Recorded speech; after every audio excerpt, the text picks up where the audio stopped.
Enough of that art house shit. What was that? Enough of that literature. We just watched the Treehouse of motherfucking horror. The first ever wood. Exactly. It doesn't even have a part. It's just the Treehouse of horror. Of horror, yeah. Yeah. Where kind of the writers could go and experiment. Yeah.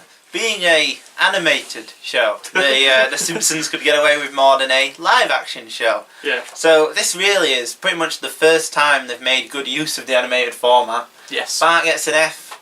Could have been done with a real cast. The snow scenes would have obviously been difficult, but not impossibly difficult. Simpsons and Lyle are in there. The entire first season, from what I can remember of it, I haven't blocked out. From the fever nightmare that was season 1. Yeah, but this is a really strong sort of experimental vein of The Simpsons that they've tapped often. They've one a year they do. Always early in the... In fact, some of the premieres are Treehouses of Horror. I think later on they are. I think they are, I don't know if they do it in the good years. So ironically enough, thanks to the timing of it, they're actually never shown on Halloween. Sometimes we even premiered after Halloween. That's weird. Yeah, just 24th, October 24th. Yeah. What? They could have waited a week. yeah, literally, yeah. Yeah. But yeah, so the Treehouse of Horror is basically their way of just satirising popular horror films. Yeah. They're almost all based on something. So, what do you think of the first one? We'll do an overview and then a little bit of the bits in a moment. So it was. Well, the first one's very good. I think it's brilliant. It's the first time the writers have gone outside that sandbox. Yeah. They've kind of established it a little bit now. Yep. But the Treehouse of Horror, before the Simpsons could do whatever the fuck they wanted to do, yeah, the Treehouse of Horror was the place to go to kind of go a bit mad. Yeah. You know, try out something different. Yeah. Also, this is only the 16th episode of the show altogether. So having it in this relatively early patch of the show is very it's important for the growth of the Simpsons, isn't it? Yeah, definitely. Yeah. Yeah. So that's where it's placed in the Simpsons universe. We might as well get into discussing the ones themselves. So our first segment of the first ever one, Bad Dream House. They buy a house built on an Indian burial ground. And they find out it's haunted. The house tries to kill them. Then the house kills itself. A la Poltergeist. A la Poltergeist. Yeah, the classic film satirised here is Poltergeist, which I haven't seen. I've not seen it either. I know it's about a haunted house, and Steven Spielberg basically directed it. It's Toby Hooper, isn't it? Who? Yeah, but production issues, and Spielberg basically directed it. Yay! In fact, did you know that Indiana Jones 3, The Last Crusade, was going to open with a haunted house? Really? That was going to be like the pre-credit tease. A haunted house? George Lucas suggested a haunted house, and Spielberg... Go fuck yourself, George. Well, yeah, but that's to say that, he was also like, well, I've just come after doing Poltergeist, George. I don't want to do it. It would have been terrible anyway. Indiana Jones ghost busting. Yeah, but that was the original opening to last week. It's got a brilliant opening anyway. But anyway, Bad Dream House. Yeah. I never seen that. I was getting more of a Shining vibe. Yeah, at first it is, like with the look of it.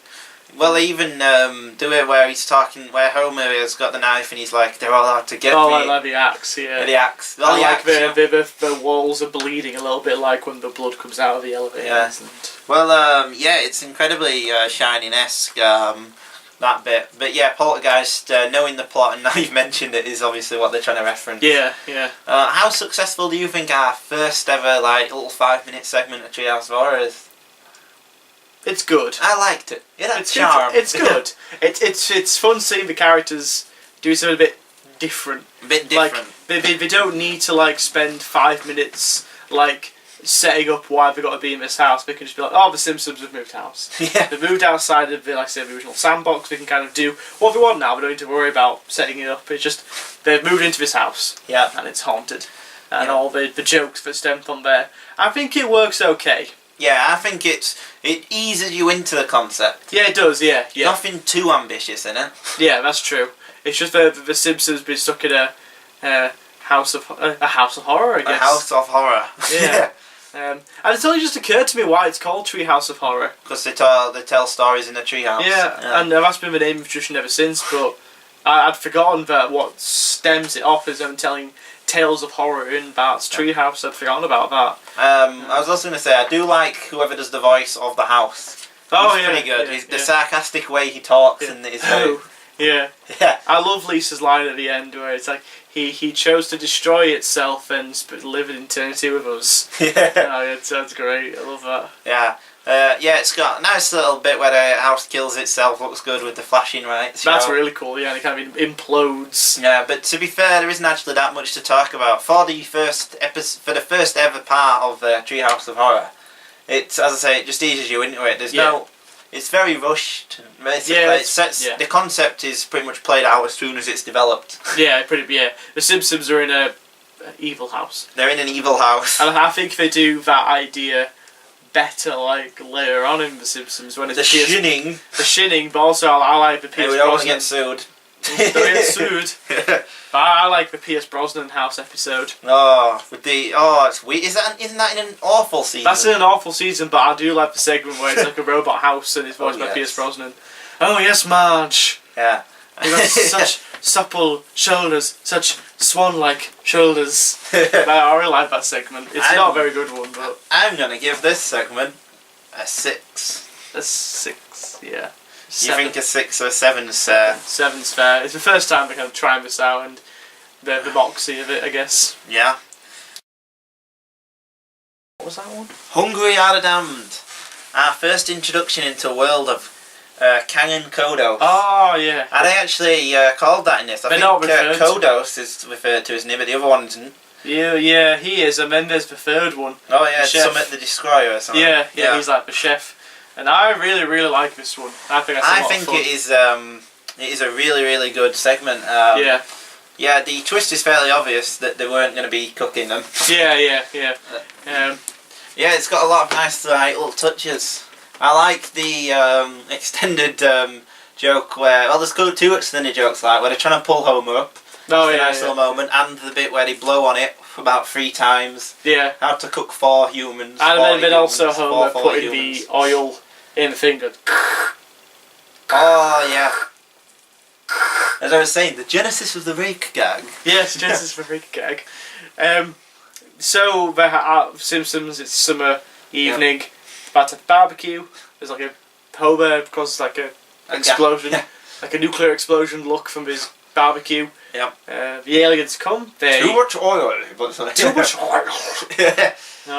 The aliens come, abduct them. They want to cook a meal for them, and then they get them off of the ship. Yeah. Again, Lisa is the voice of reason. She's the one at the end who says that we were the monsters. Yeah. Like Lisa's suspicious of the whole thing right from the start, and she starts to investigate it, and she finds a cookbook, and it's like how to cook humans. How to cook 4 humans. Yeah, but then then the alien's like, no, it's how to bit of dust on here. How to cook 4 humans. And it's like, wait, look at this. How to cook 40 humans, and then how to cook 40 humans. That's brilliant. That's a really good joke. Yeah. But this is the kind of self-contained little story they should tell. Everything is resolved within the 5 minutes. Yeah. With a level of ambition which is admirable, but not too much for them to bitten off more than they can chew. Yeah. It's just the right dollop, just the right amount. This Treehouse of Horror, because I'm assuming the Raven will be the one we talk about most. This could have failed miserably, couldn't it? The Treehouse of Horror. It could have been a sappy waste of everyone's time. Clearly it took off. Clearly it was popular with audiences and with the writers. I imagine it'd be great writing this. Yeah, you can. Good chance to cut loose. Yeah, like now the Simpsons, like in the episodes, they kind of do whatever the fuck they want, like breaking the sandbox all the time. And it's mainly terrible. But, this was the opportunity that the writers could break that sandbox and do whatever the hell they wanted. Yeah. So I would give... What's it called? Hungry Are the Damned. Hungry Are the Damned. I'd give it like an 8 out of 10. You'd give it an 8. I'm going to go for an 8 as well. Okay. It's not as good as The Raven, but it's better than Bad Dream House.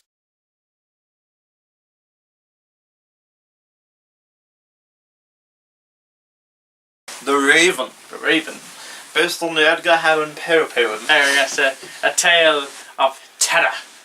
And longing. Yes. Melancholy. Exactly. Edgar Allan Poe, brilliant writer. Yep. this was their. This is by far the most ambitious thing they've done so far. And by far the best. By far the best thing. You'd say the best thing they've done so far. Yeah. Yeah. Yeah, I think it's. I love this sequence. It's brilliant. But yeah, they within this, obviously, most cartoons wouldn't have the ambition, not at this point anyway, to take a well-regarded literary figure and adapt his work so imaginatively. Yeah. A prime-time cartoon series adapted Edgar Allan Poe? The ridiculousness. Yeah. The folly of it all. But, like, it's funny, like, when I read The Raven now, I read it in that narrator's voice. Yeah. I read the way, like, I think I love that narrator. I think he gets the pitch and the tone and the rhythm of the poem perfectly, and the actors as well. Dan Castellaneta's amazing in it. Yeah, he's really good. Like, it flows quite naturally into, like, the actual guy reading the poem. But I think the staging's great. I think the animation's wonderful, and the shadows and the kind of weird techniques, camera techniques they're using. It's really cool stuff. Yeah. What's brilliant is the way that Dan Castellaneta plays it, where he plays it as Homer. Yeah. In a way, but just slanted enough. Yeah. So it's Homer slanted towards an Edgar Allan Poe character. Yeah. Yeah. Yeah. It isn't just Homer, and it isn't just like a lesser show would have, instead of talking in 1880s style, he would have gone like Doworth rather than adapting it down. Yeah. Like the Raven on my window, Doworth. He would have just said something like that. Yeah. Yeah, it would have thrown in Simpsons stuff. Yeah, to make it like, oh, it's the Simpsons. To make it palatable. But they pretty much just read nearly the entire poem. Yeah. It's re-sequenced a little bit. I mean, they cut loads of verses out, but it's pretty much it's just the poem. Very imaginatively staged as well, as you were saying. Like the Raven is Bart. Yeah, I like that. Yeah, that's really good. And the cherubs are is it cherubs? The ones that hold the thing that hits him on the head, like angelish. Yeah, angels. Yeah, Lisa and Maggie. Them. Yeah. I like. I was gonna say. I love. Sorry, maybe I want to cut that bit out. Yeah, I'll cut this. I'll just cut it to what I love. Yeah. What was I gonna say? Slothrop. Oh God, I've lost my train of thought. Jesus. I can cut all this out. Do you want to say something? Well, there's so much to say. Well, what's interesting about this one is, and what is interesting actually about the whole of the Treehouse of Horror is the way it cuts back to Treehouse. Oh, I love it doesn't just Yeah. go whoop whoop whoop. The early ones did do that. Like, as the stories got a bit more ambitious, they didn't really have time to do, like, a framing narrative. I remember one, I can't remember which one it is, where they're at a Halloween party. Yeah, I like that, yeah. And Bart's dressed as Dracula. No, Bart's dressed as Alex from A Clockwork Orange. Oh, yeah, that's it. Yeah. It's a brilliant costume as well. That is really cool, yeah. And he suits it quite well as well. Yeah. I really like the framing devices. So in this one, it's like, they're all telling different ghost stories and trying to like out scare each other, which is I guess what you do at Halloween. Yeah. But yeah, it's really good how it keeps coming back. Brilliant joke about how Homer's the most scared one as well. Oh yeah, that's a nice little joke. I like that. Yeah.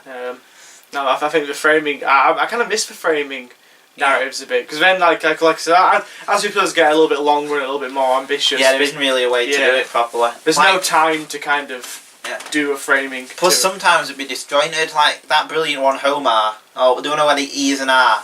Yeah. That would have looked weird if they'd have cut back from the real world to now. Yeah. What else I like about the Raven as well is with little Bart interruptions to keep reminding you that it's just a story. It's Lisa reading the story. Yeah. You know, it would have been better than nothing. Anything, man. Yeah, man. Books, man. Yeah. Literature, man. It also feels like something Lisa would read. Yeah. So it all feels organic to the characters, the stories that they're telling. That's true. Exactly. Writing 101. It's ridiculous, but it should show something about the characters. You should take note, Simpsons writers. Is that Simpsons writers now? Take note. Yeah, it can't be just a balloon with a face for no reason. The face has to show the characters. You got to understand something. You're doing a lot by teasing that element out of Lisa's character. Exactly. The balloon rule. Yeah, the balloon rule. Yeah, so it's teasing Lisa again. It's showing more side of her as the bookworm. It's doing more than one thing at the same time. It's doing multiple things. It's setting up the next story. It's setting up Lisa's character. It's setting up Bart's character. Yeah, it does. The Raven, out of 10 then. 10. I would give it a 10. The first 10 we've given. Yeah. Ding, ding, ding. Woo. Yeah, the first 10 we've given to a small a small section of it. Yeah, a small section of it is a 10. It's such good fun. It is good fun. You know, for me, it's kind of like the definitive version of the Raven. Yeah. I couldn't imagine any other version of it. I love this. I love the staging of it. I love how the actors read it. I think all the effects they do are great. Yeah. It's the Simpsons' crowning achievement so far. House of Horror, the first ever one, 3 segments, 5 different writers. We've reviewed each individual segment. What would you give it out of 10 overall? I'm going to say 9. I'd say a 9 as well, or a low 9, high 8 kind of thing. Yeah. I think the Raven section alone pushes it into the 9 territory. That pushes it into classic territories. Without that, it'd be like an interesting little experiment, not quite reaching its full potential, but the Raven story. Oh, it knocks it out there. Yeah. Another one out of the park. Yeah, I like. So we couldn't mention the segments alone. The nice little. It's got a really nice little ending, doesn't it? Where Homer can't sleep. Yeah. He gets snuggled up with Marge. Oh yes. Yeah, it's a nice little ending, just a little coda. Yeah, little closing notes. A nice little coda and intro. Yep. That would be dropped at some point, but not at this point. Yeah. So, any closing thoughts that you've got on the Treehouse of the Horror? Overall. Overall, it was a brilliant first try. Yeah, I always enjoy these. I enjoy these in the early seasons. I think. Even I think in the later ones, there are a little bit of a respite between the ridiculousness to go. Yeah, intentionally ridiculous now. Yeah. No, I always really enjoy Treehouse of Horror. It's always been really entertaining. I mean, this first one's a nice little experiment for them. Yeah. So, yeah. Exactly. So, what's your favourite Treehouse of Horror? Mine's the Shinning, or Home R with an E. The E is an R. I think it's Homer Squared, isn't it? Homer Squared. That's something like that, like Homer 3. Homer 3, yeah. I can't remember what it's called. Well, that's one of my favourites. Yeah. Yeah. So, what's your favourite segment?